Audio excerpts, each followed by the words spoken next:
வணக்கம் கைஸ், உங்கள் எம்ஜே பவி. இந்தியா பாகிஸ்தானோட இந்த போட்டி பிரமதாசா மைதானத்துல நடைபெற்றிருந்தது. பாகிஸ்தான் ஆரம்பமே டொஸ்ஸை வின் பண்ணியிருந்தாங்க. அந்த டொஸ்ஸிலேயே தங்களுடைய தோல்வியை அவங்களே அறிவிச்ச மாதிரி தான் இருந்துச்சு. ஏன்னா இந்த கிரவுண்டுல ஓப்பன் பேட் பண்ற டீம் தான் வின்னிங் பெர்சன்டேஜ் அதிகம். அப்ப சல்மான் அலியாக டொஸ்ஸை வின் பண்ணி ஃபீல்டிங்கை தெரிவு செஞ்சிருந்தாரு. அதே மாதிரி ஓப்பன் பேட் பண்ற டீம் 175 பிளஸ் பண்ணியிருந்தாலே அதாவது திருப்பி சேஸ் பண்ற டீமுக்கு மோகுத்தனமான ஒரு ப்ரெஷரை போட்டிருக்கலாம். அப்ப சின்ன சின்ன விஷயங்கள தவற விட்டு இருந்தாங்க. ஏன்னா குறிப்பாக எக்ஸாம்பிளா ஆஸ்திரேலியா சிம்பாஃபே மச்சா கூட எடுத்து பார்க்கலாம். சிம்பாஃபே ஓப்பன் எடுத்திருந்தாங்க, 175 பிளஸ் பண்ணியிருந்தாங்க. ஆஸ்திரேலியால ப்ரெஷரை போட்டிருந்தாங்க தான் சொல்லணும்.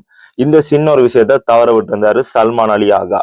ஆனா பந்து வீழ்ச்சியில அவருடைய முதலாவது ஓவர்லயே அபிஷேக் சர்மாவை தூக்கி இருந்தாரு. அதுக்கு பேர் ஏதாவது மாற்றம் நடக்குமான்னு பார்த்தா இசான் கிசான் பிடிச்சு நொறுக்கி விட்டாருன்னு தான் சொல்லணும். 77 பந்துகளில அன்னைக்கு ஒன்றும் 40 பந்துகளில 77 ஓட்டங்கள், 10 பவுண்டரி, 3 சிக்ஸர் இந்த போட்டியை ஒன் சைட் கேமாவே கொண்டு போயிட்டாரு.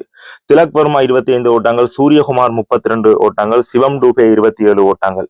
பந்து வீச்சாளர்களை பொறுத்த வரைக்கும் சாஜும் மட்டும் 3 இலக்குகள் 4 ஓவர்கள் வீசி ஒரு அற்புதமான ஒரு பந்து வீச்சு.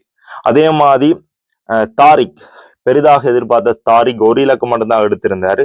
சொற்ப ஓட்டங்கள் 24 ஓட்டங்கள், 4 பந்து பரிமாற்றங்களை வேலைக்கே கொண்டு வந்திருக்கலாம். 7வது ஓவர்லயே கொண்டு வந்திருக்கலாம். தாரிக்க மிஸ்ட் அண்ட் டேர்ஸ் அதுலயே விட்டுட்டாரு சல்மான் அலி ஆகா. துடுப்பாட்டம் மிகப்பெரிய ஃபெயிலியர். அதுல குறிப்பாக இந்தியாண்ட ஃபேஸுக்கே நமந்து போன பட்டாசு மாதிரி போயிட்டாங்க. இந்தியாவோட ஃபேஸான முதலாவது ஹர்திக் பாண்டியா ஒரு விக்கெட், அதுக்கு பேர்ந்து பும்ரா 2 விக்கெட், அடுத்த ஓவர்லயே 2 விக்கெட். பெரும்பாலும் ஓட்டங்கள் சொற்ப ஓட்டங்களை தான் எடுத்திருந்தாங்க. 6, 4, 5. இதுல பெரிதான ஓட்டம் விக்கெட் கீப்பர் பேட்ஸ்மேனான உஸ்மான் மட்டும்தான் எடுத்திருந்தாரு. 44 ஓட்டங்கள். இந்தியா பந்து வீச்சாளர்கள் அனைவருமே எல்லாருக்குமே ஸ்பெல் கொடுத்திருந்தாரு. குறிப்பா ரிங்கு சிங்கும் பந்து போட்டிருந்தாரு.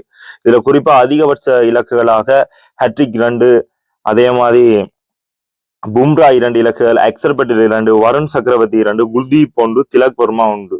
இதுல ரிங்கு மட்டும்தான் விக்கெட் எடுக்கல. மொத்தமா 10 இலக்குகளையும் எடுத்து 61 ஓட்டங்களால ஒரு அபார வெற்றி தான் சொல்லணும். இத்தோட இந்த வீடியோ முடிக்கலாம். உங்களை எம்ஜே பவி, டாடா.